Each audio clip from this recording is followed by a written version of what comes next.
land of the free, and you'll know us by the trail of dead. It's just one more world war to complete the set. When you live by the pike, you die by the pith. You die wide-eyed, still pleading the fifth, or crying divine epithets and pathetic attempts at defense. All empathetic for those on your side of the fence. Well, I'll gladly put you and your legacy into an alternate tense of faltering senses and altered events. Like hun, it ain't a hearse, it's a reaper's stretch. Ah, how sweet, she said. Bunch of hordes in the street like it's Evil Dead. Where the thin blue line meets razor's edge. And where the corporate ladder ascends to a steel-toed boot that awaits on the ledge. You'll be licking it fresh at your boss's request till it stomps each finger and watches you fall to your death and drown in an ocean of debt. Gone with the fodder who gathered to honor the patient left, who purity tested themselves into sections step by step till the next election, when it's just one them and the sound of their well-read theorized breath. That's harm reduction for the lowly cost of you holding your nose and just openly buying the theft. Maybe that's all in the flick of the pen. Maybe we're all one unmarked van from a trip to the pen, being guarded by pigs who exist on a diet of dying breaths of much worthier men. Honey, heaven's expecting you. Just don't get too hung up on who they let in. Just look up at the shine of the pearly gates. You don't need to worry if there's lead in the paint. You don't need to worry if there's lead in the water, lead in the milk, lead in the honey, lead in the caustic embrace of the Heavenly Father. Lead is the flavor of passive perpetual slaughter. Lead is the taste of us led to the ledge by the lure of the legend of expert consensus, and then beckon to stretch it just one step farther. And I hope all the folks who were boastfully gloating and toasting themselves as the heroes of COVID for boosting their boosters and doing their part are now equally thrilled to be starstruck martyrs. All laid in a government grave with anonymous markers, like you're back from the carvers and off to the splicer. You're the very first wave to be slain in the war against Pfizer, that 100 years war against Pfizer. They are thinning the crowd that is striking right now to bleed adequate pay from those inhuman misers, who all sit in their office and designate coffins to people regarded as nothing but profit for Kaiser. Still the Dems want you nicer. Dems want you softer. Dems want you kinder. Yeah, they all want you graciously starving in silence. You will speak when you're spoken to. Rest of the time, you and all of us peasants are merely depressing statistics neglected in Congress's binders. All bled, bone dry, then fed to the grinder. Our headstones line each step as reminders. That's a lesson in object permanence learned in the furnace by workers consigned to the fire. Workers bled, bone dry, then fed by the fed to the grinder.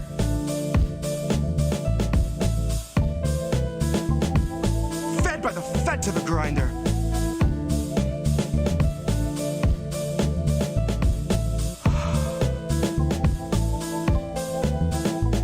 Now the Fed went straight to your head. Mind what you hide and your size unsaid, and your eyes turn blind to the signs unread. Flag bright red, so you let it in bed. You let it inside and you'll see that it's fed. Never you mind that it grinds your wealth into bread for itself, then it bleeds you dry, then it dines on the dead. Now the Fed went straight to your head. Mind what you hide and your size unsaid, and your eyes turn blind to the signs unread. Flag bright red, so you let it in bed. You let it inside and you'll see that it's fed. Never you mind that it grinds your wealth into bread for itself, then it bleeds you dry, then it dines on the dead. And the Fed went straight to your head. Mind what you hide and your size unsaid, and your eyes turn blind to the signs unread. Flag bright red, so you let it in bed. You let it inside, you'll see that it's fed. Never you mind that it grinds your wealth into bread for itself, bleeds you dry, then dines on the dead.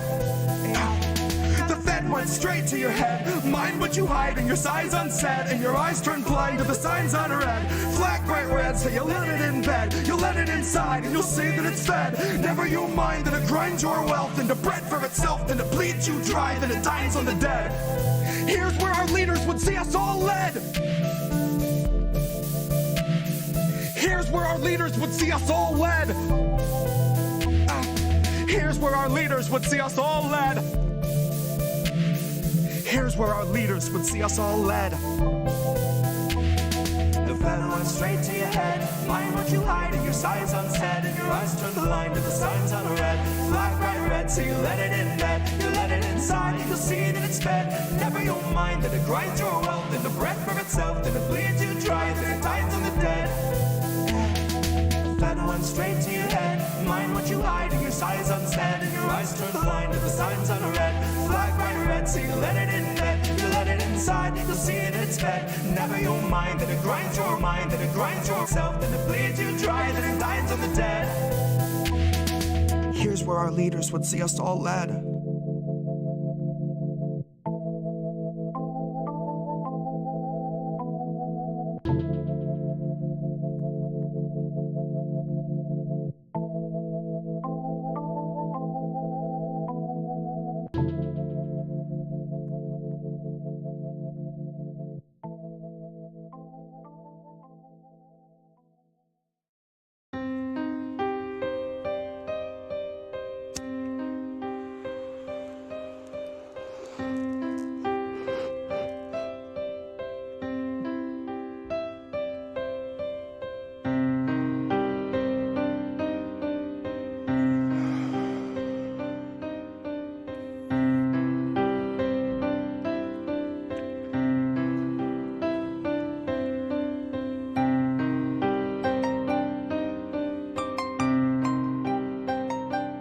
Our society and our world are full of these invented and built up and contrived facades. And sometimes some people come along with a hammer and smash that facade.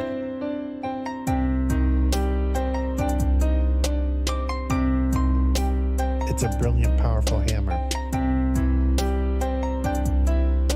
It's a brilliant, powerful hammer to smash that facade.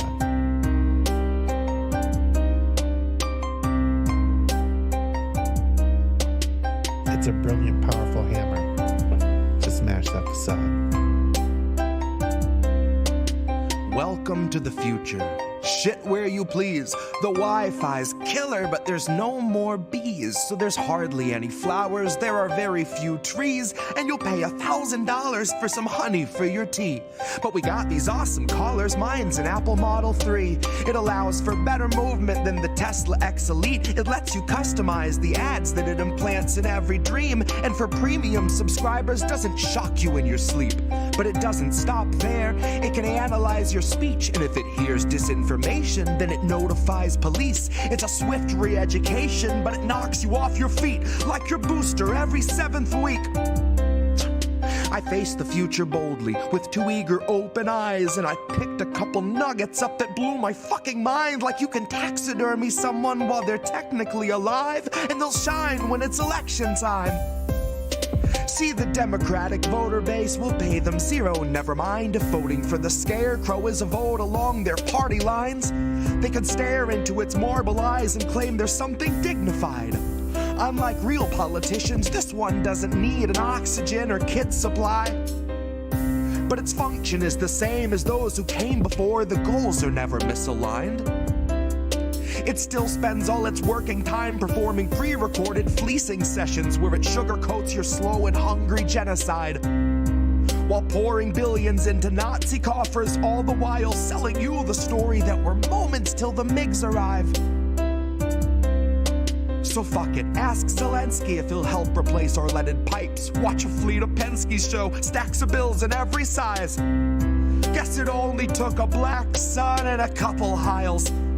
Honorary goose step and some Nazi boots a quarter mile, all while Biden sneers his sordid smile. I don't know what was in this morning's vial, but it makes him stare 1,000 yards through all the prompters and the cards like he can smell the nearest child. His eyes are wide and wild, wider than the grave in which another 1,000 families were tossed in as I typed until they rose up to the sky unceremoniously piled. Which sort of flies right in the face of all this network ticker tape where the American economy has superhuman vitals. And sometimes some people come along with a hammer. See, I like to think my trial's gonna play like a recital. I'll denounce the world around me and accuse the most entitled, who weaponize their titles, whose pull is something title, who'd starve us all to death to best delight their blighted idol. So they might destroy the record, and I will never get to vinyl. So my word is not immortal, but it's final. It's a brilliant, powerful hammer.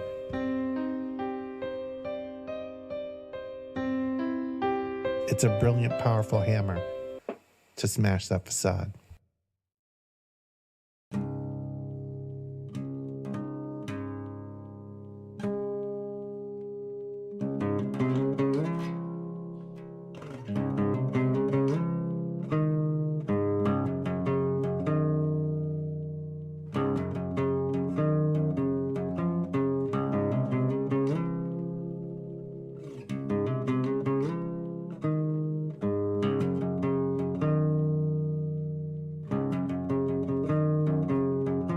Legend says that Hercules swept Cerberus right off his feet and effortlessly set him down softly as a songbird.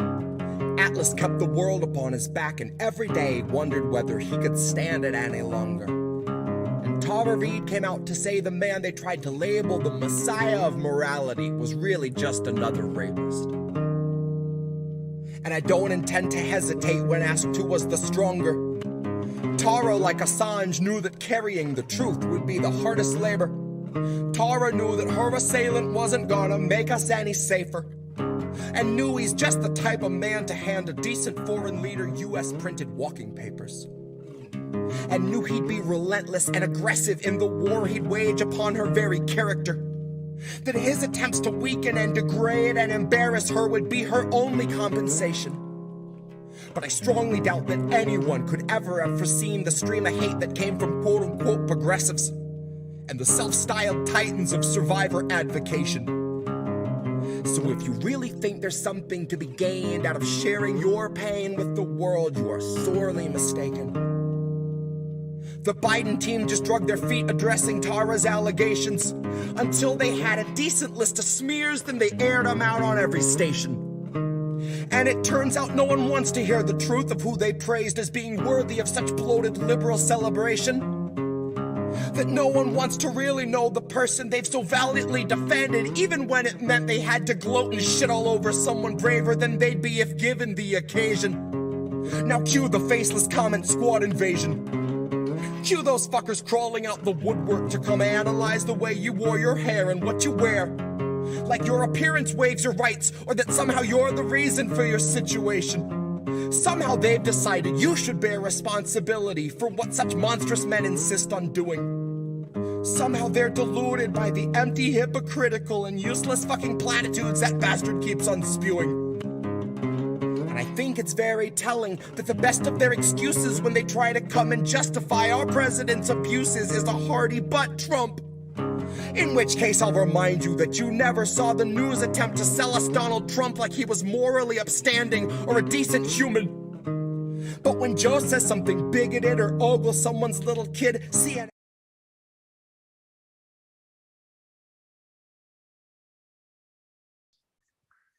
What's up, everybody? Why is that way? See? At least Jesse gets to see, like, my mess ups in the background. Magnifico! Oh. No, no, no, no, no! Mamma mia, mamma mia. Mamma mia, let me go. Beelzebub. You're gonna make me break out into an aria real quick. But anyway, what's up, fam? It's Iron and News. I'm Reef Breland, here with guest co-host, since Collin is away in Miami. He didn't believe me that that's how you say Miami, and I have to inform him. It's totally how you say Miami. It's definitely I lived Miami. in the Keys. That's how you say Miami. You definitely say Miami. I was like, you got to get that little coffee, and you got to get a sandwich, you know? But yeah, he's doing some stuff, traveling and whatnot. Good for him. So I decided to torture Jesse with terrible news of today. You know? So, you know, I did want to mention right off the bat, people should go and check. There's a few tweets on INN News, if you go to @GetIndyNews, about the Uhuru movement members that are being taken into custody. We've had them on the show, as well as Tara's had the chairman on. We've had Penny Hess, which is another member of the Uhuru movement that has been taken into custody over. Do you remember what exactly they said it was? I'm trying to remember what one of the charges was, like conspiracy to defraud the U.S. Right. Which I can't remember what the other actual wording of the charge was. Yeah, but, it's something along the lines of. I mean, the DOJ said so much that they weaponized for their free speech, pissed off the ghost of McCarthy. Basically. So, but and there's some line in there that says that Russia weaponized Americans' free speech, which Russian citizens don't have. So they're like, shame them for no free speech, and in the same breath they're like, so we're punishing some of our citizens for their free speech. Yep. Which is classic America. So I mean, here we are. We're at the arresting American citizens for dissenting opinions phase of the collapse. If you look on the YouTube channel, we also have a playlist filled with all the times we've had Huru members on. So check that out while you're doing stuff. Share it around. It's an important thing to do. But anyway, you want to get into our stories this week, Jesse? Let's do it. Let's dive in. If I can full screen the right thing. All right, let's go. So here's the ones I brought this week. We got GITMO Ron, as Indy has been calling him. That face of his is just perfect. Is the worst thing, isn't it? It's the worst picture I've seen of him yet. Is he mad? Is he sad? Like, does your tummy hurt, Ron? Oh, like, what's going on right now? It's definitely on my tum. You're not you when you're hungry.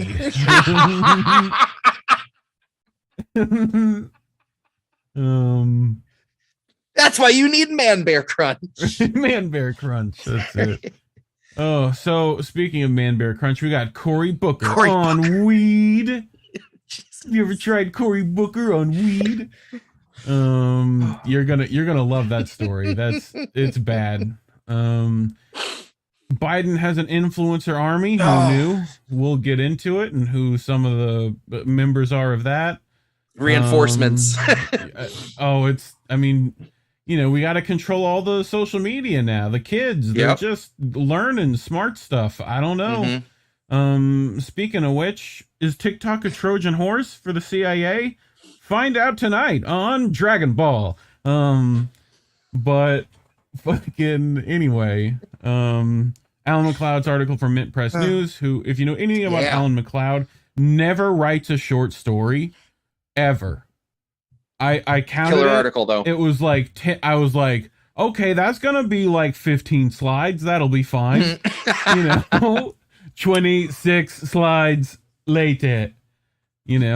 So hopefully we'll get through that. But anything you want to tell the people before we get started, Jesse? You got anything? I don't think so. No, I got nothing, man. I'm just ready to dive into some news. I gotta get my soundboard up and running before we start. Pour a little bit more bourbon. Bourbon, what kind? I'm not at liberty to say. Damn. Yeah. Damn. Secret bourbon. Secret bourbon. That's a great name for a bourbon, though. FYI, if anyone's wanting right? Secret bourbon. I just want to start guessing good bourbons, Like, I mean, it's probably not Bullet or Buffalo Trace, seeing as how you would just say that. Isn't Name That Bourbon game for how do we miss that? It's not an INN News game. Bourbon. It's just anyway. Sidebar, I am like 99% complete on the Reef After Dark theme song. Nice. I am incorporating the last sample, but I made something so absurd that I cannot wait to share with you and with the world at large. That's my update. That's my big news. Yeah. Name That Bourbon just sounds like, are you an alcoholic? Speakers. So, okay. It's Four Roses, single barrel. That sounds delicious. We came into it sort of by mistake at my job. because we get empty used bourbon barrels that come from all over the place. Yeah. And they never have anything in them. Well, this one had something in it. It turned out it was single barrel from Four Roses. So we discreetly filled some containers and we took those containers home. I now have a gallon of it and I'm drinking it at my leisure. Cut it up. Put some salmon I was on never the same again. Salmon. Let that right on there. You know, do planks. I like where this is going. Bourbon planks. Ooh. You know? Yeah. Just take that I've old not barrel bourbon and planked. cut it up. But okay, yeah. That sounds like a real interesting time in like the early 2000s, you know? Like, oh my God, he's bourbon planking. It's just a dude on a bottle of bourbon planking. Anyway, let's get started before we get too much into this. Oh, my tum hurts. Oh, oh my tum hurts. Oh, it's GITMO Ron, everybody. That's our new name. He's got the red power tie going on. He's going for it. So I wanted to bring this up because, you know, some people might not know this. This is like kind of old news, but kind of not. So you're an ex-Florida man, always a Florida man. That I am. So you luckily got out of the state before this guy really started fucking things up. I dodged the bullet, man. I really did. So he is yet another cog in Guantanamo's torture machine. The Florida governor and White House hopeful reminds us of how the prisoners at the offshore prison became defenseless victims of state vengeance run amok, and how the perpetrators of torture and abuse and their masters have eluded any form of accountability. This is from Roy Edelson over at Common Dreams. This is my shocked face, by the way. I know, right? that old shocked face. So recently there have been troubling revelations about Florida Governor Ron DeSantis, a leaking 2024 GOP presidential aspirant, concerning his conduct as a Navy JAG officer at Guantanamo also Bay. Known as a jag-off. Yes. Yes, like I'm imagining that whole show. Right. I mean, this is essentially Jack Nicholson is here. But his responsibilities at the detention facility apparently included responding to claims of mistreatment from the war on terror prisoners there. So that's like, could you imagine that he's the complaint filer for the prison? Right. Like, leave your complaints next to the waterboarding set. Like what? Relatively few of these detainees had any connection with Al-Qaeda, and many had simply been handed over to U.S. forces in exchange for bounty payments. But DeSantis seemingly viewed them all as willy and unrepentant terrorists.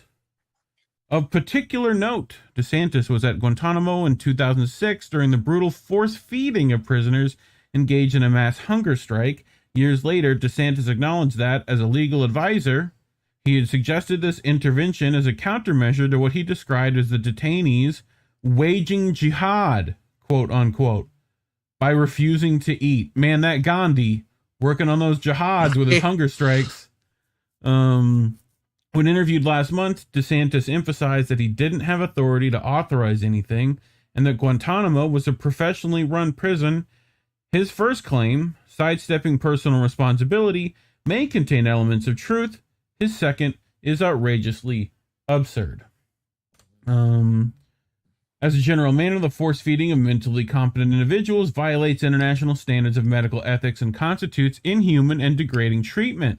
This is especially so in the case of the Department of Defense, which opted to employ extreme punitive measures, even described as torture by United Nations investigators, and they would know what that is. When force feeding the prisoners, when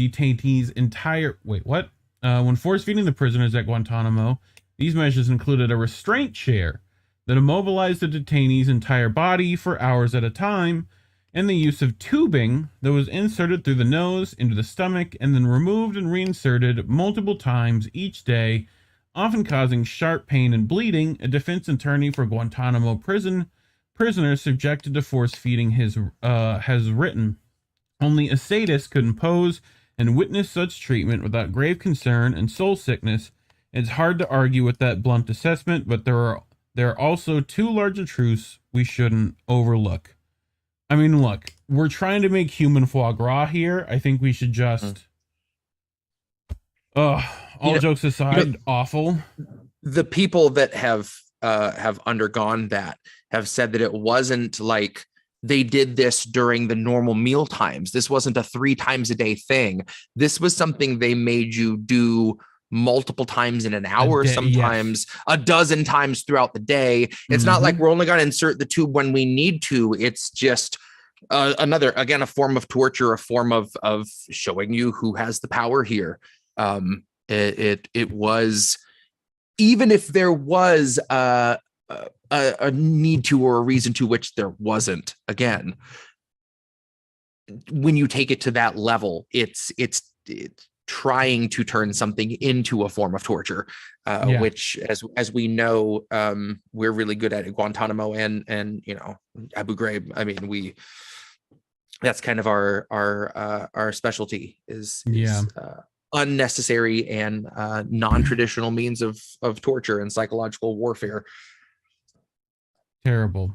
Anthony Molecularly with $5 in the chat. Hashtag Kitty Bones Jesse forever. Appreciate it. Collin Radix-Carter, 2 Florida men, 1 podcast. I think I got a tank top on under here. If we want to go full Florida man, I'm ready when you are. You say the word. Cynic wants not to an get American out of tradition Florida. tank top though, so I'm sorry. Can't blame her. So it gets worse. First, even though DeSantis has disingenuously characterized the detainees as master manipulators who all claim to be, quote, Koran salesmen, the hunger strikers were actually protesting an unconscionable system of indefinite detention and ruthless interrogation that relied on daily abuse, solitary confinement, physical beatings, sexual humiliation, and more. The routinized cruelty didn't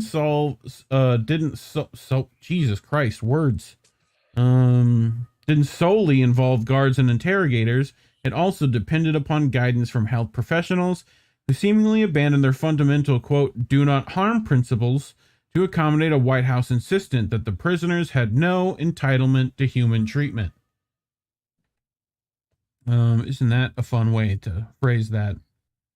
These abusive conditions and techniques have left many Guantanamo prisoners, past and present, with deep psychic wounds. Survivors of torture often experience overwhelming feelings of shame, helplessness, and disconnection as a result of having been subjected to mistreatment at the hands of another human being. Frequently, the victims of such traumas are also haunted by depression, anxiety, and PTSD, by nightmares and flashbacks, and by a lasting sense that safety and solace will never be achieved. Viewed from this perspective, the hunger strikes that DeSantis witnessed and apparently dismissed as terrorist tactics are better understood as the prisoners' desperate and despairing attempts to regain some semblance of control over their lives and circumstances, even at the risk of starvation. I mean, classically, Irish hunger strikes come to mind as well. There was a video, this was several years back, Most Def consented to have that performed on him, and obviously they were still delicate with him and didn't probably go as far as they would if you were a prisoner, but he agrees to it. He sits in the chair and they do it, and he fights and struggles so much, and it's so hard to watch, and that he's probably got a safe word, and he's trying to do this to illustrate a point, and it's still so uncomfortable and such a barbaric thing to do to somebody. A newsman who did that too, right? Who went and got waterboarded. Do you remember that one? It was I remember that. Yeah. Glenn. Which, I mean, again, they're apples and oranges, I'm sure, but I think I would probably rather be waterboarded than force feeding tubed a dozen times in an hour, I mean, if we're playing that terrible game, they're both torture, Yep. If this is Saw 12, Guantanamo, Boogaloo. Well, at least that the Saw guy would at least give you a way out of the torture. At least he would do that, So, but anyway, the second larger truth is this: accountability for Guantanamo's horrors have never been a priority for our country's elected leaders. No U.S. president has ever taken meaningful steps on this front. Baby Bush, of course, never sought to discipline those responsible for the torturous policies his own administration authorized. Barack Obama took action to end torture, but when it came to accountability, he decided we need to look forward as opposed to looking backwards. Donald Trump clearly has no interest in such matters, promising instead to bring back waterboarding and a hell of a lot worse. And although Joe Biden has expressed a desire to close Guantanamo, he's now building a second multi-million-dollar courtroom there for military commission prosecutions in which detainees have limited due process rights. Come on, man. So, yeah, we got Obama who tortured some folks. You killed me with Baby Bush. I was not prepared for that. Baby Bush. Oh my God. As opposed to Big Daddy Bush. So then how does Ron DeSantis' alleged up close and personal connections to prisoner abuse years ago really matter? It would be naive to think that his political prospects will suffer. Indeed, he may even gain in popularity among voters who embrace his authoritarian mindset, share his disdain for protecting the rights of the vulnerable, and believe his misleading characterization of the prison and the prisoners at Guantanamo. But the attention DeSantis' story has brought to Guantanamo can still do some good. Ideally, it can spark broader public interest in examination of the facility's shameful 21-year history, how its detention and interrogation operations have dishonored the values this country has long professed to hold dear, how the prisoners there became defenseless victims of state vengeance run amok, how the perpetrators of tortures, abuse, and their masters have eluded any form of accountability, and how essential it is to close Guantanamo and throw away the key. So yeah, great stuff. I know Misty's done quite a bit of stuff on Guantanamo as well. I forget who with. There's an important name there that I'm forgetting, so apologies. But yeah, I mean, when did A Few Good Men come out? Oh shit. I'm not ready for movie trivia night. Movie trivia night. I mean, it was like late 80s, early 90s, probably, maybe late 90s. 1992. Literally a year before I should have gone with my gut. I was going to say 93 and I would have been so close. So we knew all the fucking send you a postcard from Camp Shoulda Woulda Coulda. All the problems were there. We've known about them since then, and then some. So obviously, people can't handle the truth. But what else is new? It would nice to be close all our like illegal, torturous, political prisoner camps. Mm-hmm. But anyway, closing thoughts, Jesse. God, it's just another one of those things. I wish I had the post up recently, but someone had talked about the pending legal status of the people still in Guantanamo. And so many of them, there is no plan for anything. They're just in this limbo that they've been in for years, and there's no end in sight. I think that's important because people talk about this as though it's a legitimate prison or some kind of a holding area that follows some sort of reasonable law, and that's just not the case. Guantanamo is just our little extrajudicial fucking black site that everyone knows about, and the fact that there are people there that don't have any hope is bleak, to say the least. So if there's one decent thing that Ron DeSantis's existence has done in the past couple of years, it's that he's getting people to talk about Guantanamo because it gets ignored and just swept under the rug so often. Well, that's my thing. How many of the people who would tell you Ron DeSantis is super evil, don't ever even speak his name, aren't going to mention this? Mm-hmm. Like that tends to be the thing that it's like, they tell us to constantly be, questioning everyone's motivations, yet they do none of that. So, while also avoiding the stories that would actually make people question those motivations. It's like they're gonna get him on something frivolous and non sequitur, while like he literally helped torture some folks, like directly. Yep. So what are we doing here? Meanwhile, we got this guy. We're gonna elect him president, Reef. That's what's gonna fucking happen in this country. We're gonna elect that piece of shit president. Oh, I hope not. Well, we aren't, but we as a collective, I'm not going to, certainly, but you know. Yeah, thankfully. I will. Last year, I just chewed on my ballot like cud and spit it into the garbage. This year, I'm going to do a ritual fire in the backyard. It feels right. Sounds perfect. Yeah. You know, throwing a bra burning, you should be good to go. You know. But anyway, we got. I need. I don't know if you've seen these. I need my property. That lowercase b cup sitting here. These underwire is essential. Hefty. Can't lug these things around all day. So Cory Booker on weed.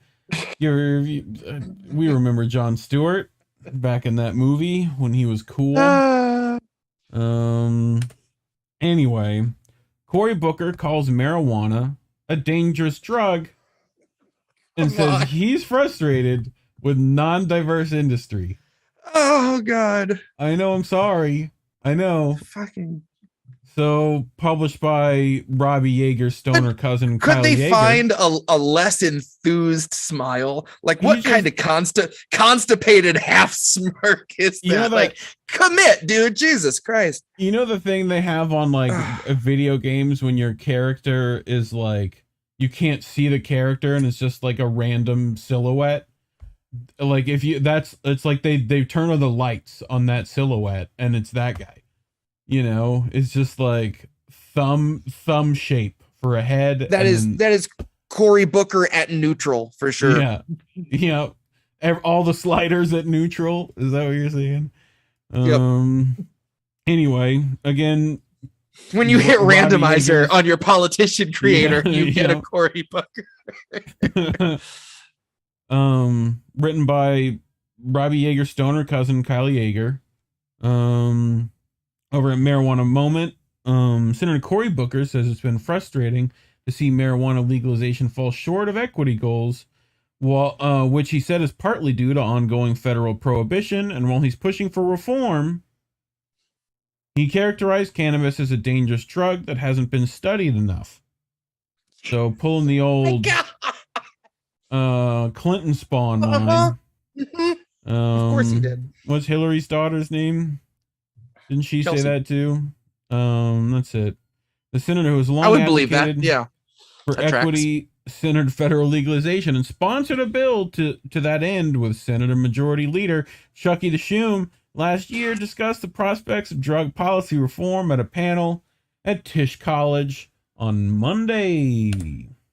Asked about which of his priorities could be achieved in the current Congress, Booker said that he believes that bipartisan lawmakers, see Book of Collin, Chapter 4, Verse 2, on bipartisanship, lawmakers will be able to pass legislation to eliminate the sentencing disparity between crack and powder cocaine, and that marijuana compromise legalization is also something that might happen. You know who is not going to benefit from that? Hunter Biden, because he doesn't care which one he gets. So, however, while cannabis legalization is something, quote, profoundly important to me, Booker said, that what is really frustrating me is I thought that legalizing marijuana would have a democratizing force on our country, and it has not. So he's blaming weed for the non-democratizing of the, Sorry. Terrible. No, this is exactly what you Thanks for coming to my do. TED Talk. Just 10 minutes of me going. Cory Booker's TED Talk. So here's the man. We have to watch him say these terrible things, unfortunately. So damn it, do we really? Buckle in. By the way, there's going to be an exam after this. We'll go back in time though for a day before copyright. Look at that. Senators that went Look at that. This is how we. to the United States Senate. But let me turn to an issue that's of great concern, and actually an issue where you obviously reached out to and used your relationships with your colleagues. So you've been a leader in the fight for criminal justice reform for a long time, and you co-sponsored the First Step Act, which was passed into 2018. You were also the co-sponsor of the Next Step Act. And during the first year of the Biden administration, you negotiated with Senator Tim Scott, who, by the way, has been a speaker here before, and almost got to something, but negotiations did not succeed. Give us an idea of sort of where your current priorities are in this area, and what can you expect can be accomplished either in this Congress or in the following Congress in this area? So I have a whole lot of priorities, but I'll try to answer the end of your question as specifically as possible. There are some things I hope we can get done in this Congress that are possible. We have Republican co-sponsors, for example, something called the Equal Act, which it is outrageous in the United States of America that still today the penalties for powder cocaine and crystal or crack cocaine are so wildly different. They used to be 100 to 1. We got them to 18 to 1. And then with the First Step Act, just by making that retroactive, when they first got it to 18 to 1, they didn't make it retroactive. So there were literally people in jail for many years and watching people that came in and out with a significant less quantity, but we made that retroactive. Over 2,000 people were liberated from prison right away, and about 98% of them were Black and Latino. And so I've been fighting to make it 1-to-1, along with these incredible senators like Dick Durbin and Hakeem Jeffries, who's on the House side. And we got 11, it got passed out of the Senate, out of the House in the last Congress. And in the Senate, I got 11 Republican co-sponsors over that 60 vote threshold. But in the end of Congress, we just couldn't get it attached to a bill. So that's something that's possible. Marijuana reform is something profoundly important to me. And what is really frustrating me is I thought that legalizing marijuana would have a democratizing force on our country, and it has not. It is, number one, we're not seeing the kind of expungements. We have people who are using marijuana now legally. Where it gets well, privileged iffy. people have always used it quasi-legally. There weren't raids on Tufts campus for people smoking pot. Well, if you're Black in America, you're 4 times more likely to be arrested for marijuana than somebody that's white.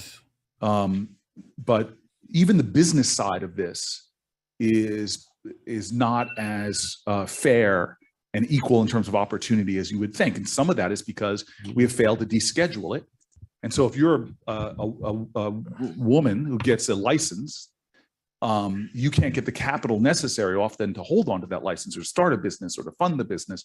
So you have these multi-state operators funded by large hedge funds or large wealthy individuals who are going around, who are not diverse, who are going around buying up licenses from desperate people in communities where they thought they were going to help out, make sure that the very people who were disproportionately impacted by marijuana prohibition were now going to get an opportunity to help on the business side.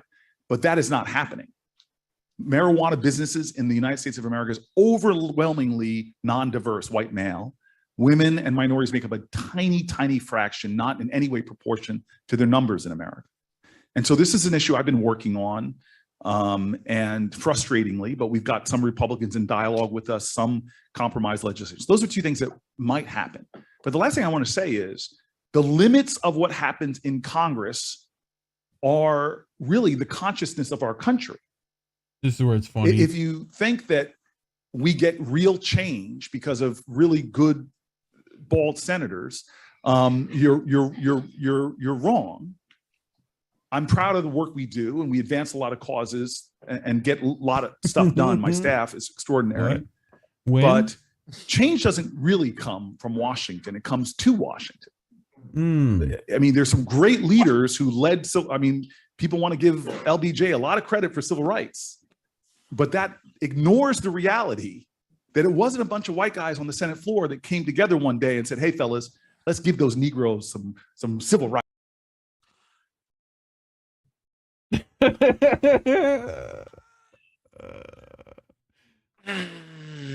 Okay, you know,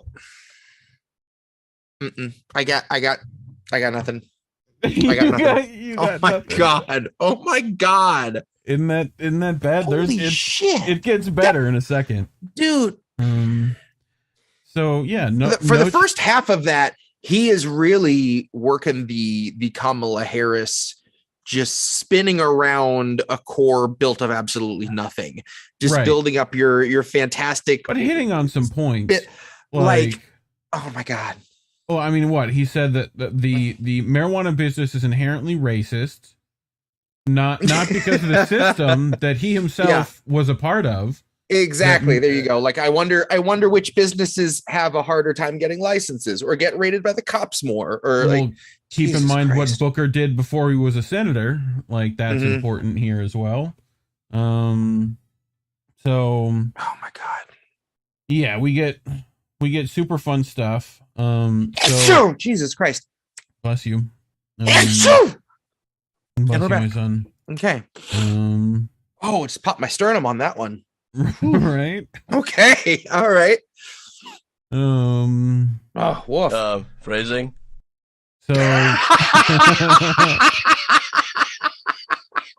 he said he's dissatisfied with the progress of expungements for people with prior cannabis convictions living in states where the plant is now legal, and also decried that the industry lacks critical diversity. So that's where he's starting here, right? So even the business side of this is not as fair and equal in terms of opportunity as you would think, and some of that is because we failed to deschedule it. Oh, who would have thunk that might be part of it? You fucking... Anyway, and some of that, like, so if you're a woman who gets a cannabis license, you can't get the capital necessary often to hold on to that license and start a business or to fund a business, which we know, right? It's why things like vertical integration is put into cannabis laws, like here in Florida, so that you have to pretty much own the entire, like, means of production to produce. Yep. So, so yeah, these multi-state operators funded by large hedge funds or large wealthy individuals who are not diverse, who are going around buying up licenses for desperate people in communities where they thought they were going to help make sure that the very people who are disproportionately impacted by marijuana prohibition were not going to get an opportunity to help on the business side, but that does not happen. Again, we heard him say this. Women and minorities make up a tiny, tiny fraction. So Booker made similar points about his concerns with the equity shortcomings of cannabis reform last year, right? Where he talks about the bipartisan banking and expungement legislation that ultimately did not come to pass. But during his discussion on Monday, he also asserted that marijuana is a dangerous drug that's been understudied. He said he shared the same concerns as an audience member who spoke about the risks of high-potency THC products. While Booker said that the status quo is untenable and will only lead to more discriminatory criminalization, the question is, what's the right way to move forward? That seems like why is it always forward with these types? You know, why not like sideways, diagonally? You know, something. There's nothing wrong with lateral moves. That's all I've made at my job in the last 6 years. Lateral move, just you bouncing back and forth in one spot. Oh, God, it's called strafing, Dick. Try it. Strafing. AD. That was directed to Cory Booker. I wasn't calling you a dick. No, yes, of course. How do I? Jesus Christ! It's like I do this every week and then forget how to do it. You know. There we go. So we got some more of this. I love this question from this lady too. Like, how wine mom scared do you have to be? Okay, this is gonna be good. Oh yeah, it's good. Thank you so much. I'm Nancy Kilburn, and I'm a citizen of the neighboring area. I wanted to get back to medical marijuana, or legalization rather of marijuana, something I was absolutely all for. I now have a 21-year-old who's grown up with the notion of medical marijuana and can now, it's been legalized now, and can get her hands on it, basically the business of marijuana. Short question. 70% THC levels in vapes, in high schools, kind of hallucinogenic levels, because it is a big, big, big business now. Like, so I kind of want to get your point, response. That's, for one, that's not how you use it. Two, is that an issue? Hallucinogenic levels. Right. Obviously, she had a bad experience with edibles in Lady. college. Yeah, right. You know, but like, she was like talking about it in vapes. Yes, it's concentrated in those for a reason, so that like you don't, right? Like, oh my God. Anyway, it's about that. I'm going to say very quickly, then I'm going to violate the ambassador's request that it's a short answer. I'm going to give you a short answer, and I want to say a concluding word if I can.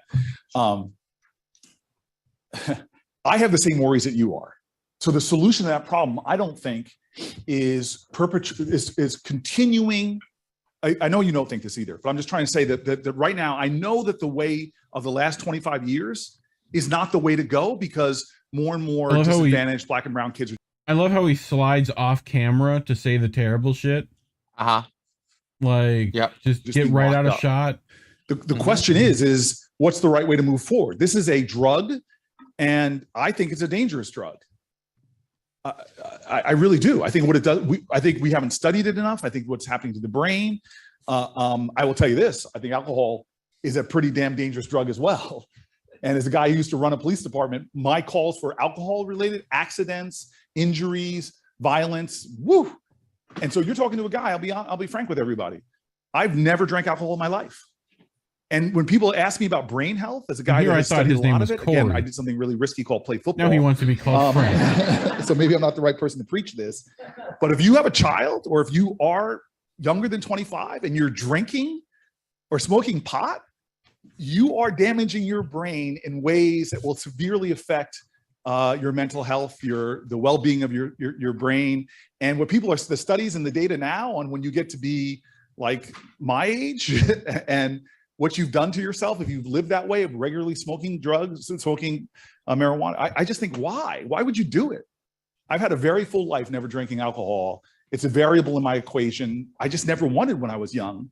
And maybe, again, it was a black guy who had a lot of, constantly being stopped by cops. I don't have as much margins for error as perhaps others do, but to me, it just seemed pointless that I need to have fun. So I hear what you're saying, but I will tell you this. I would rather a system that strictly regulates, enforces, does a lot more than I see being done in some jurisdictions to protect kids, especially from accessing this serious drug. I would want a lot more research being done on alcohol and drugs and other things that we seem to have in our society that cause a lot more damage than we're talking about. I love that he talked about the, if you're under 25 and you're doing this. So you could serve in the military for 7 years before Cory Booker thinks that you're ready to face the dangers and demons of marijuana and alcohol. That's cute. Yeah. So the majority leader and other lawmakers are scheduled to speak in an advocacy event inside the Capitol building on the cannabis holiday 420 tomorrow.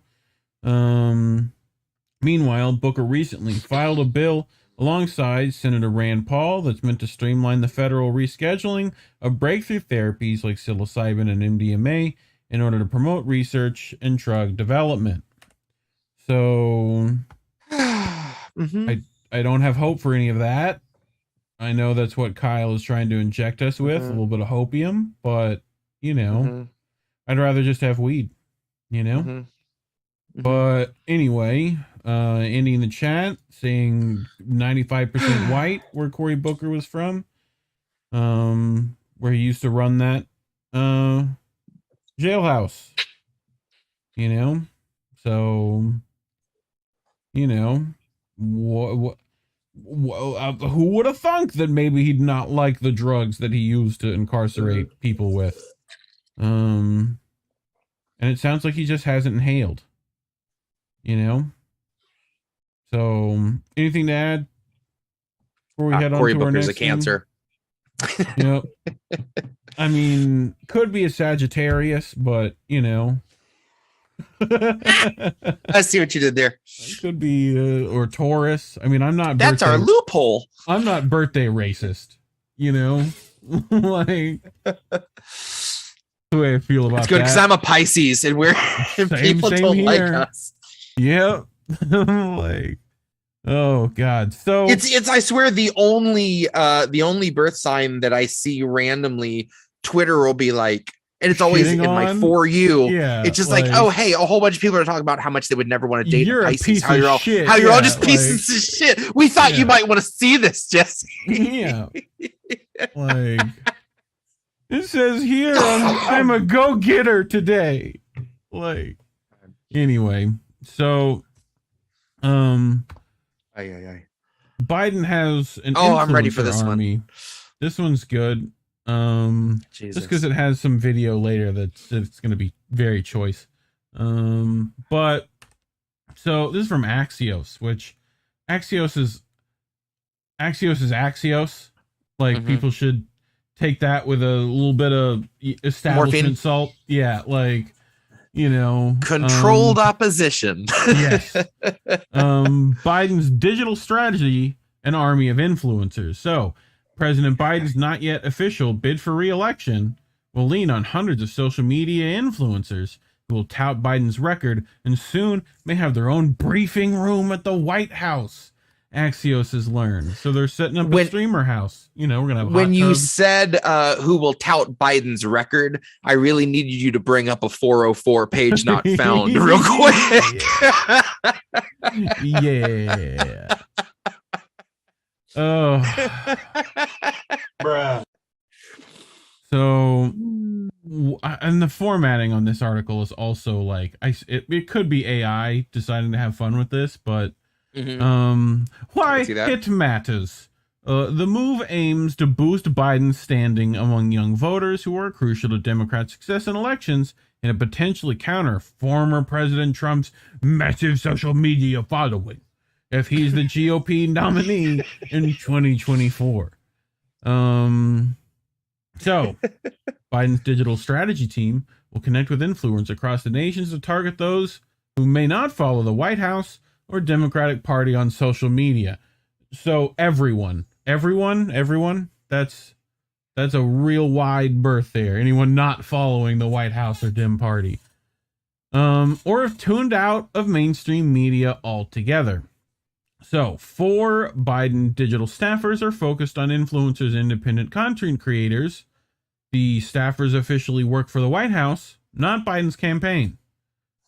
Just to be clear, I love how they let some of that slip through on these articles. But reaching young and suburban voters is clearly a priority.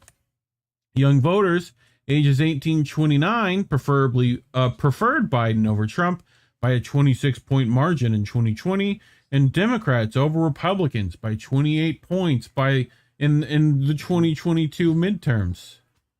You know, a measure of the importance Team Biden is placing on its digital strategy. Rob Flaherty, who leads the effort, has been named assistant to the president, the same rank as the White House communications director and press secretary. So that's I need to troll Rob Flaherty in a song. Is what you're telling me. equal. Rob gets his own song on the next record. Love notes from Gitmo. Equal rank as the secretary. So what they're saying, we're trying to reach young people, but also moms. Also moms who use different platforms to get information. Aren't we all, buddy? And climate activists and people whose main way of getting information is digital, said Jean O'Malley Dillon, White House Deputy Chief of Staff. So they're trying to get some moms. Gotta get those hot. They tell me there's hot moms in my area that are single. Says Jean O'Malley. You know. Would you like to meet some of these unpaid, I want to make that very clear, unpaid independent content creators have been given access to Biden's White House. They include Harry Jizzason. Harry Sisson, a a 20-year-old NYU student who breaks down the day's news on the TikToks. Also, I want to put like an asterisk next to this unpaid bit. Right? I just want to make that very clear. So he's got what? 677.2K followers, 73.9 million likes. I want to see that on this video. If you can give me that 73.9 million likes, I'd appreciate that. Only following 330 people though. Shame on you. But here we go. Here's some of this guy's work. I know you'll appreciate seeing, like what we got to work with. So, me and my co-host Collin have covered this Clarence Thomas thing before. Let's see how he covers it. Wow, the Republicans are just so damn corrupt. That's how we. Whoa! That's how we Down, Dino. Oh my god. Oh man! Wow, the Republicans are just this so kid is damn coming out with corrupt. both barrels. Yeah, just right out the gate. Holy Conservative shit. Supreme Court Justice Clarence Thomas has for years claimed income from a real estate company that hasn't existed since 2006. So the question is, where is that money coming from? Because the company he's claiming it comes from doesn't exist. And we've also recently learned that Clarence Thomas has received some very lavish gifts from big Republican donors. I wonder if these two stories might be connected. But regardless, there clearly needs to be an investigation into Clarence Thomas, and he should resign from the Supreme Court right now. I would like an investigation on who put Clarence Thomas on the Supreme Court. That's what I would like. Who He is not paid, but he is heavily compensated with methamphetamine. Yes. Because holy shit balls. Trump left. Oh, man. Wow. Yeah, that kid like kicks off at an 11 and just coasts at 11 the whole time. I love how your literal shocked face was just the best. Like, wow, you were just like, oh my god. Wow, the Republicans are just so damn corrupt. Conservative Supreme Court Justice Clarence. Like you're man. Oh, isn't that nice? So sometimes you see something that's so unnatural. And so, like, just, that kid is just like coming out of his skin with excitement. It's like the first time I watched someone break their arm. I remember being a kid during a basketball game and someone fell and all of a sudden their arm came up and it was all limp and noodly. And your brain just sends you the signal like, that's not supposed to be that way. I get that same alarm bells going off when that kid started talking. The fight or flight was like, get the fuck away. That's not a human. Like I hit the uncanny valley real quick with that dude. Here's the next lady. Right. So Vivian 2, a former trader who discusses financial topics in short clips on TikTok and Instagram. Man, I don't know if I'm ready for this. So it's your rich BFF, Vivian 2, right? Ex-Wall Streeter helping you get rich. Business at yourrichbff.com. If she followed me, I'd be like, that's a bot. That's fake as shit. That's every weird random crypto account that follows me. Oh God. In your 50s and 60s and panicking that you'll never have enough money to retire? You're wrong. I'm Vivian, your rich BFF, and your favorite Wall Street girlie who can give you the step-by-step to fast-track yourself to financial freedom. 1. Figure out how much you actually need. Use a retirement calculator to figure out how much you need in retirement versus how much time you have to get there versus how long you'll realistically live after retirement. 2, tackle your debt. Lingering debt payments can be a drag on your retirement. You might need to make some sacrifices here to prioritize your debt paydown and get your debt to income. I love her first thing. In your 50s and 60s and panicking that you'll never have enough money to retire? You're wrong. I'm Vivian. You're wrong. You have enough money to retire. Just eat nothing and just live think about how long you're trying to live after you retire. How long do you plan on living? Like ballpark for me. Yeah. In your 50s and 60s. No, next. Thank you. So. Oh my God. Yeah. All right. Let me turn off the noise. Okay. You know what I gotta say? So far, the influencers they're throwing at us for this next go round. I do not feel I felt threatened by the first kid on like an existential level, but I feel like his Twitter game is going to be weak. Like I'm not threatened by that. I'm just Colin's like, I'm sorry, what? Yeah. And exactly. again, that was awfully weak sauce, if I'm being honest. Like that's who you're sending. Honestly, it's like, man, I'm sorry, Brooklyn Dad does better than that. Come on.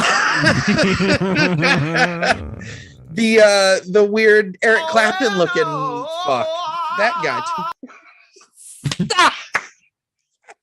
What? Oh, you're killing me with those tonight. I'm sorry, bro. I said, oh no, never apologize. Wait a minute. Something ain't right. So zoom in. A dedicated White House briefing space for influencers to meet in person or by remote would be unprecedented, and a sign that the traditional press briefing room no longer would be the administration's only messaging center. Here's the kickers. It would also give some influencers more consistent access to the president, or actually ask the White House, when are we going to get press briefing practices, said Sassone, who had 666,000 followers on TikTok. They were actually very responsive to it, he said, of administration officials' reaction to the suggestion by some of the 24 influencers, just 24, who attended a State of the Union watch party at the White House. So what a terrible party that would be. The administration is moving toward giving influencers their own briefing room in the White House. That's the takeaway. Zoom out. Besides White House invitations, the administration has given influencers opportunities for access to Biden when he goes on the road. At the Detroit Auto Show in September, officials invited Daniel Mack, who's 13.8 million followers, watch him ask drivers of nice cars what they do for a living, to ask Biden that question. Well, I'm married to Jill Biden, and I make sure we're making a lot more electric vehicles in America. America is a country I used to live in. Now I live in insanity. Like, Biden responded wearing aviator sunglasses and sitting in the driver's seat of a Cadillac Lyric, I guess. Lyric sounds better to me. yeah. Lyric. It just reminded me of Cadillac Lyric. The Cadillac Lycra. You know, the video has been seen 38 million times. How many times do you think that Let's Go Brandon at NASCAR probably did? Like, that's literally direct. At the same-sex marriage bill signing celebration at the White House December of last year, LGBTQ plus influencers were invited. None of them showed up, though. Like, I imagine. So what's next? The White House wants to work with the influencers of local audiences when Biden travels to their state, just as its regional team has built relationships with local media outlets. Reality check. Biden's following on social media don't compare with Trump's, especially on YouTube and Facebook, especially. I mean, I know I'm high, but like this is what it is wrote here. Biden's strategy is aimed more at platforms favored by younger voters, such as Instagram and TikTok. The intrigue. The administration is courting support on TikTok, even as it is called for the platform to be sold or else risk being banned in the U.S. because of its owner's ties to China's government. We'll get to that in a second. Thoughts so far? Oh, influencers. I mean, what can we say that hasn't already been said?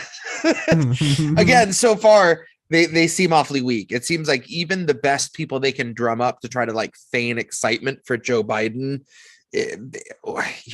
they're awfully hollow, kind of cardboard cutout people anyway. That I don't feel like they're gonna stir up a whole lot. Like it's again a very obvious kind of attention grab for this one age group that like honestly, you're going to have just as much luck trying to sell Kamala on them. Like Yeah. I mean, they tried to do that too. They've shoved her on every kind of, she gets on the Breakfast Club, she gets on all that stuff, does terribly. They don't care. Yep. They just want eyeballs. So, speaking of eyeballs, Mint Press News, they're looking at everything. Alan McLeod sitting in the shadows, waiting to find a story, has wrote this recently, and I thought I'd pull it, and we're doing pretty good on time. We got 30 minutes left. So TikTok, Chinese Trojan horse, is run by State Department officials. Who would have thunk? Jesse, who would have thunk that it's actually deep state stuff? So, amid a national hysteria claiming the popular video sharing app is a Chinese Trojan horse, a Mint Press News investigation has found dozens of ex-U.S. State Department officials working in key positions at TikTok. Many more individuals who, with backgrounds in the FBI, CIA, and other departments of the national security state, also hold influential posts at the social media giant, affecting the content that over 1 billion users see, while American politicians demand the app be banned on national security grounds, try to force through an internet surveillance act that would turn the country into an Orwellian state, make clueless statements about how TikTok is dangerous because it connects to your Wi-Fi. It is possible that TikTok is already much closer to Washington than it is to Beijing. So, for quite some time, TikTok has been recruiting former State Department officials to run its ops. The company's head of data public policy for Europe, for example, is Jade Nestor. Before being recruited for that individual role, Nestor was a senior official in Washington, serving for 4 years as the State Department's Director of Internet Public Policy. So that's where we're starting from, Alan. Sorry, Jade Nestor totally sounds like some kind of like rare exotic bird that David Attenborough should be telling me about, that they finally got footage of the Jade Nestor. It sounds like someone just randomized their Pandarian's name, That's a deep cut for Jesse to laugh at. I know Jesse spent some time in that area. He's like, oh, this was a terrible expansion.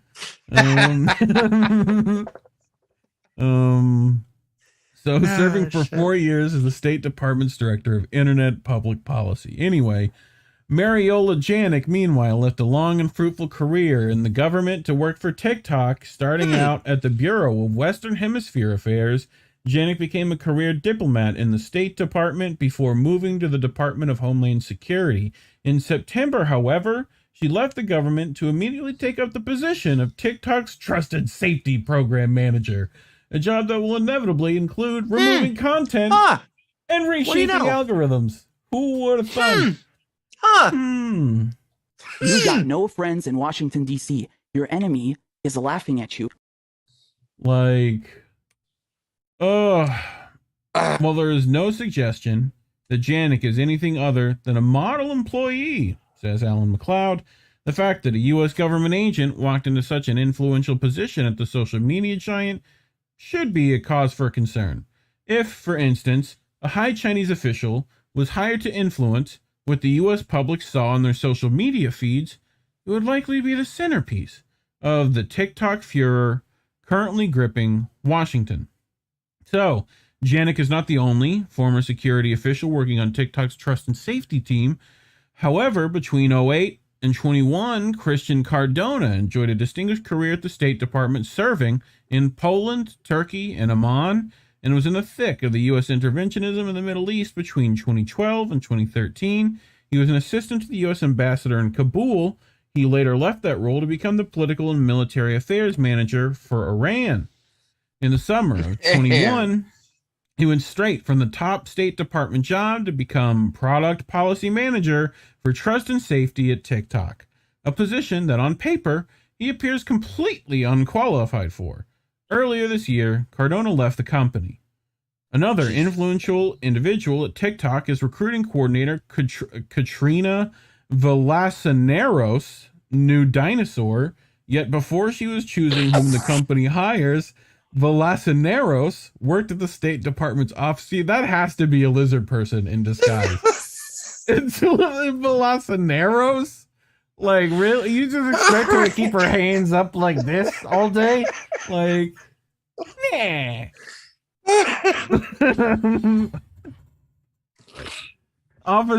She worked in the State Department's Office of Human Rights and Humanitarian Affairs. The State Departments. That's like an oxymoron of a organization to have for them. Until 21, she was part of Army Cyber Command, the U.S. military unit that oversees cyber attacks and information warfare online. Could you imagine, Jesse, if a Chinese member that oversaw the cyber attack and information warfare of the Chinese Republican Army worked at TikTok? People might We'd be trying to ban it. Like, wow. So, man. Other TikTok employees with long history in the U.S. national security state include Brad Earman, a global head of criminal and civil investigations, who spent 21 years as a special agent in the Air Force Office of Special Investigations and also worked as a program manager for anti-terrorism in the State Department. And Ryan Walsh, the only normal name in this, escalations management led for trust and safety at TikTok, who until 2020 was the government's senior advisor for digital strategy, the central part of Walsh's State Department job. His own resume notes was, quote, advancing supportive narratives for the U.S. and NATO online. Hey, he's just a NATO fucking dupe. Okay. Advancing supportive narratives.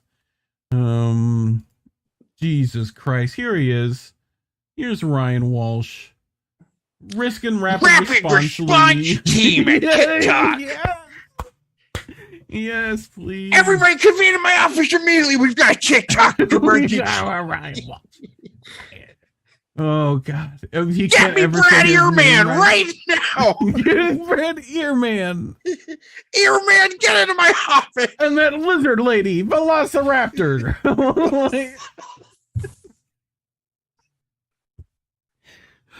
Like, I love how we've telephone gamed Villacistros into Velociraptor in like 2 moves. It was just seamless. Yeah. So here's this fucking man's quote: experience, escalations management lead, U.S. trust and safety, right? So we got intelligence director for digital platforms, right, at Storyful. And if we just scroll down a little more, the U.S. Department of State, right? So we got senior advisor for digital strategy, Bureau of Global Public Affairs, right? Residency fellow for counter disinformation, U.S. Advisory Commission on Public Diplomacy, right? Could you imagine the type of diplomacy Patrick Stewart would do if he had a counter disinformation fellow?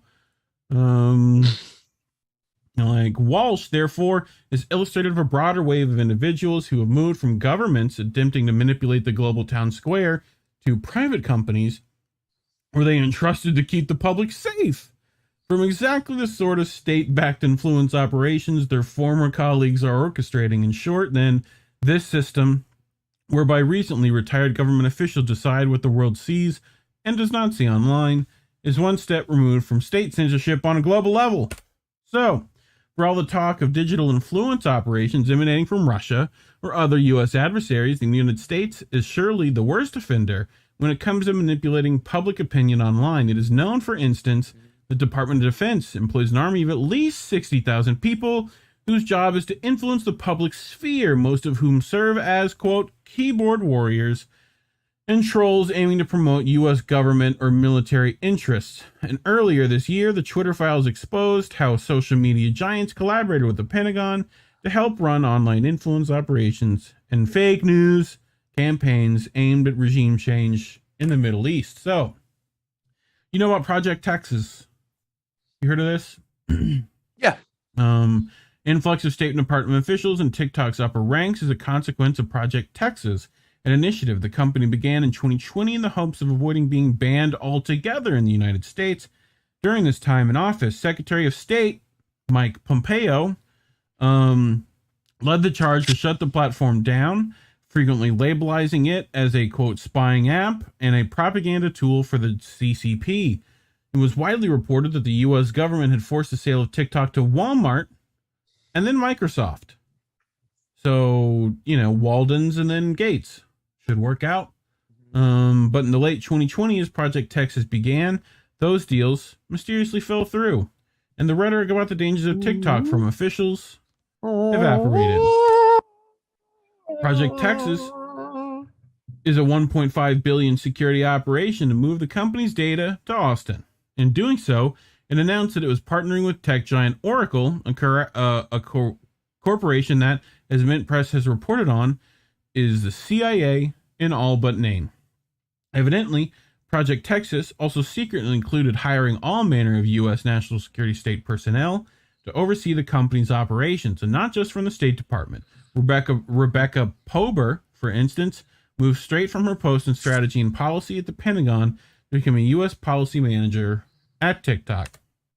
A number of influential TikTok employees are former longtime CIA agents. Alec S., the company's former trust and safety global content integrity policy lead, was previously a leadership analyst at agency headquarters in Langley. That S stands for spook in this case. For almost 9 years before the CIA, she worked for the State Department and U.S. Pacific Command. Casey Getz, meanwhile, spent nearly 11 years at the CIA, rising to become branch chief before later being hired by TikTok to work on data security and security integration.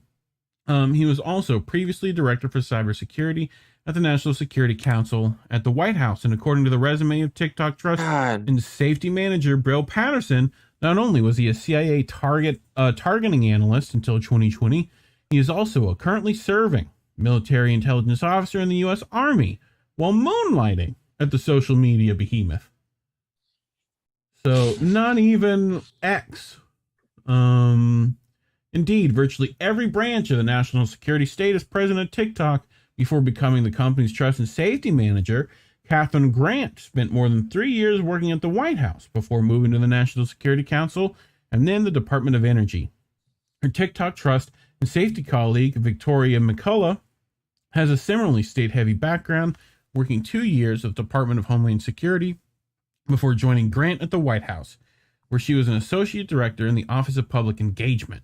And TikTok crisis manager, Jim Ammons, served for more than 21 years as a unit chief in the FBI. Meanwhile, at the Halls of Injustice, Mint Press study described a NATO to TikTok pipeline, whereby dozens of officials from the military alliance had also been given jobs in key fields within the company.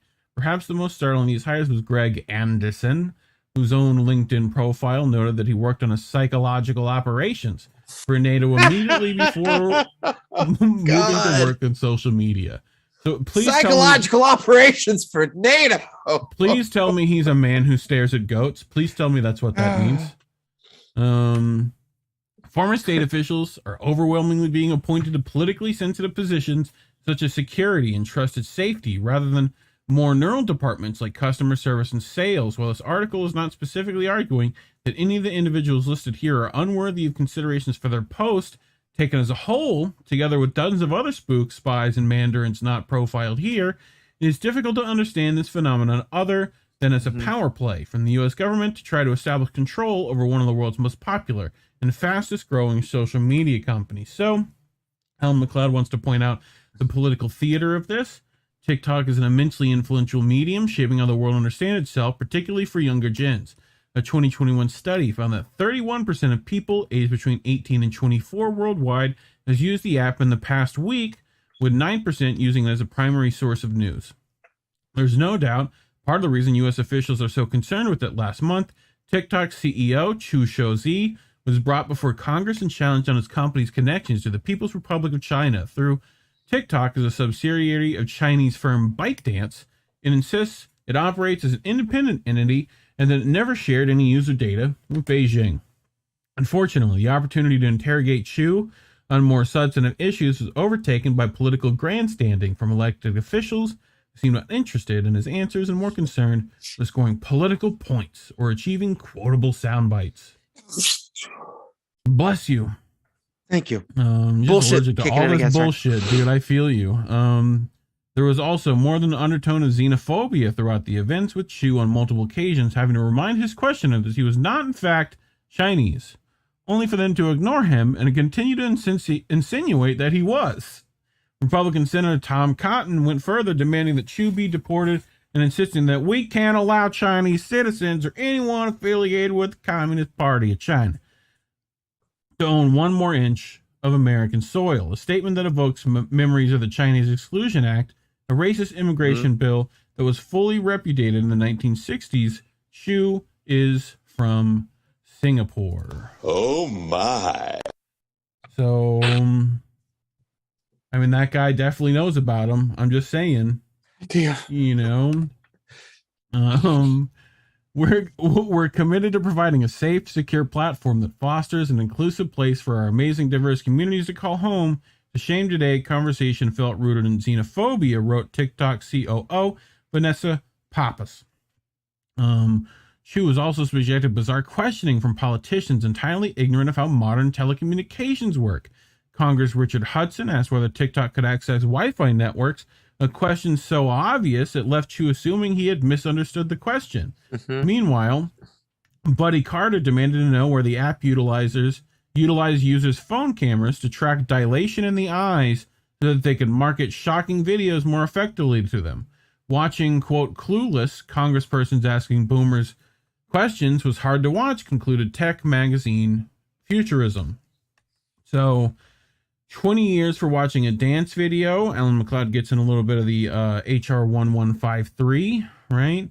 So, nevertheless, these ignorant politicians are currently legislating an anti-TikTok bill, which mentions nothing about TikTok. The HR 1153, the Data Act, which recently passed the House Foreign Affairs Committee, is almost surreal in one of its implications, wrote the Institute for Reasonable Statecraft.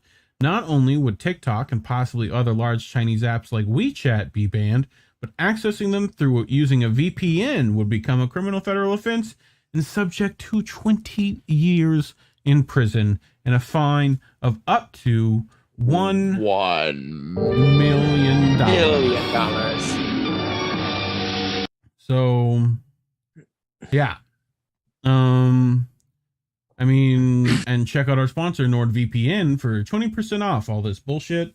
The bill also gives the government the power to secretly and permanently spy on any individual it subjects suspects of interacting with foreign adversaries, while it's named those adversaries as including China, Cuba, Venezuela, Iran, Russia, North Korea. It also notes that the list can be changed at any time for any reason. Thus, the bill would blow apart freedom of speech online and implement some of the most draconian, authoritarian internet laws anywhere on the planet, far more strict than even the famously censorious Chinese government. So he talks about spies in our midst. Some of the furor over TikTok's supposed threat has been stoked artificially by its rivals. Facebook, for example, is known to have contracted a PR firm to carry out a nationwide smear campaign against TikTok, presenting the platform as a threat to children and placing articles talking up the dangers of its competitors in the newspapers across the country. Yet Facebook itself has been subjected to the government of TikTok treatment. In 2018, Mark Zuckerberg was hauled before Congress and grilled for hours on the dangers of his platform. Elected officials discussed breaking the company up or even imprisoning Zuckerberg for his role in promoting misinformation. If the goal was to intimidate him into giving up editorial control of the platform, then it may have worked. Only weeks after the inquest, Facebook announced that it was partnering with the Atlantic Council, an arm of NATO, whereby the group would now influence what billions of people saw and did not see in their news feeds. The Atlantic Council has long been among the most hawkish organizations on China and Russia, publishing lurid reports about the extent of the latter's penetration of Western society. It also strongly suspected that the Atlantic Council was involved in the infamous Prop or Not group, a shadowy organization that labeled hundreds of alternative media outlets, including Mint Press News, is likely Russian propaganda. As a result of recent algorithm changes, Facebook traffic to alternative news websites has been completely throttled, as the platform strongly privileges establishment media or conservative outlets. Mint Press, for instance, has lost over 99% of its Facebook traffic for the state. This sort of corporate algorithmic strangulation is far more effective than outright government bans. It achieves virtually the same suppression metrics while provoking far less public outrage. Facebook itself is teaming with agents from the national security state. Aaron Berman, for instance, who leads the team that is ultimately in charge of content moderation for the platform, was until 2019 a high-ranking member of the CIA, writing the president's daily briefings until he jumped ship to Facebook. Right? So another Berman, Deborah, spent nearly a decade as an intelligence analyst. I think that's also what Ray McGovern did, FYI. Another Berman, Deborah, spent nearly a decade as an intelligence analyst at Langley. As a Syria specialist, it's quite possible she was part of the CIA's ongoing dirty war against the country, whereby the agency funded, trained, and maintained an army of jihadists to overthrow the Assad government. In early 2022, however, she left the CIA to take up a position managing Meta's trust and safety team. So, Bermans are just two of dozens of CIA agents now running Facebook's worldwide operations that were profiled in a previous Mint Press investigation titled Meet the Ex-CIA Agents Deciding Facebook's Content Policy, which I do believe we covered. Facebook and TikTok are far from outliers, however. It is sometimes difficult to find a senior Google employee who was not previously a member of the CIA. Twitter has been hiring an alarming number of FBI agents to run its operations, and Reddit mysteriously appointed hawkish Atlantic Council member Jessica Ashew to become its director of operations, despite her having little to no relevant experience, seeing as she is a shoe. Bless you. With billions of users worldwide, big social media companies hold vastly more power. I was going to go with like what's on your foot, you know? So influence global public opinion and even the largest of old media empires. The U.S. clearly understands that he who controls the algorithm controls the spice, thus controlling the universe. In decades gone by, the State Department and the CIA spent fortunes creating networks of hundreds of paid informants in newsrooms across America, and even secretly set up hundreds of newspapers and magazines to plant information or misinformation to alter public opinion. Today, however, for the U.S. government, it is much quicker and simpler to place a few operatives into key positions in big tech companies, and they can have a much greater effect. Thus, Americans should not fear that TikTok is some sort of communist Chinese Trojan horse. It is already being run by your local State Department. So that's it. We did it. Shout out to Ellen McLeod, because that article's killer. That's really great. He always goes deep. Like you could like cut out like one or two of the CIA agents and still have a great article. Yeah. You know, but yeah, the scope of it. I mean, I remember seeing the one recently that was all the people that Twitter had hired that were ex-CIA and FBI. And again, they're everywhere. They're embedded. Oh, terrible. Those fucking names in that thing. Velocineros. Right. Like that. I think it was Villa-Cisneros. Villa-Cisneros. Terrible. Which I think he's a quest character in Skyrim. Yes. You get one of those masks from him, probably, or a hand. You know, go do that, like where you get the potion that makes your enchanting better, that then makes your potions better because you made a. I've never stacked that. I put hundreds of hours in that game. I've still never bothered with that. Yeah, I did get one hit killed for the first time the other night, and I haven't played the game since. The old Oblivion stuff. I was genuinely shocked. Like the Elder Scrolls stuff had some of the most broken spell systems in any game ever. There was literally like a nuke spell, pretty much. That was just literally you'd walk into a dungeon and press a button and everything was gone because it was just some weird loophole, you know. But anyway, which is why in Skyrim they decided to give magic the killing power of a sparkler. Yes. Yep. But then you can just make a fork that burns everyone for 1,000,000 damage. So it's true. You know, Spiffing Brit has taught me a lot of these. You should check him out on YouTube. He does some good stuff on breaking the YouTube algorithm too.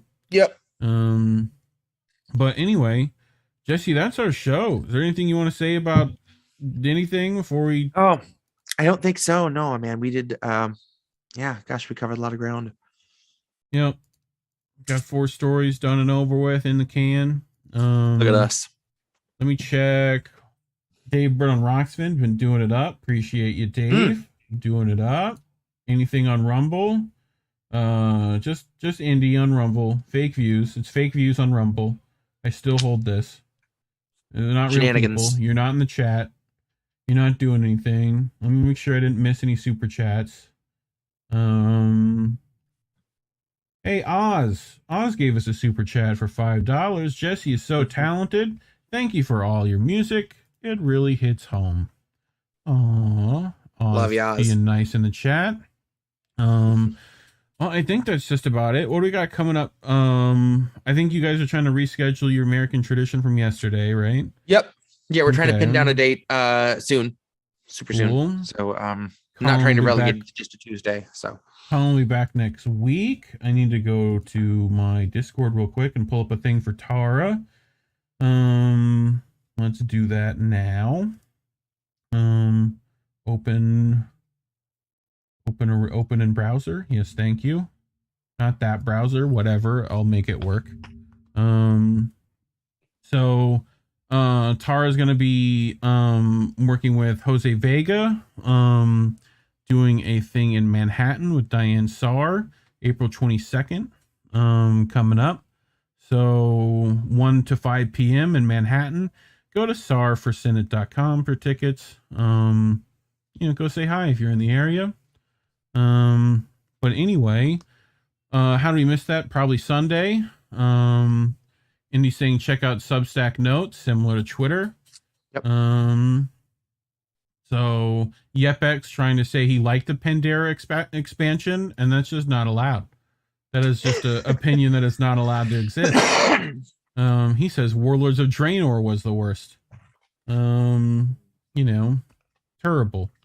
But anyway, let me think. What else?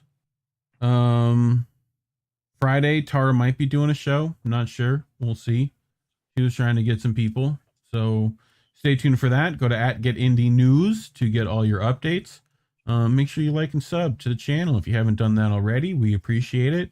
You can find all the links to all the members and all the network channels and all the links right there at indienews.network. Scrolling across that screen right there in the description below. Jesse, I have your Twitter, Bandcamp, and Spotify in the description below. People can go there and find you. Yep, right there in that doobly-doo.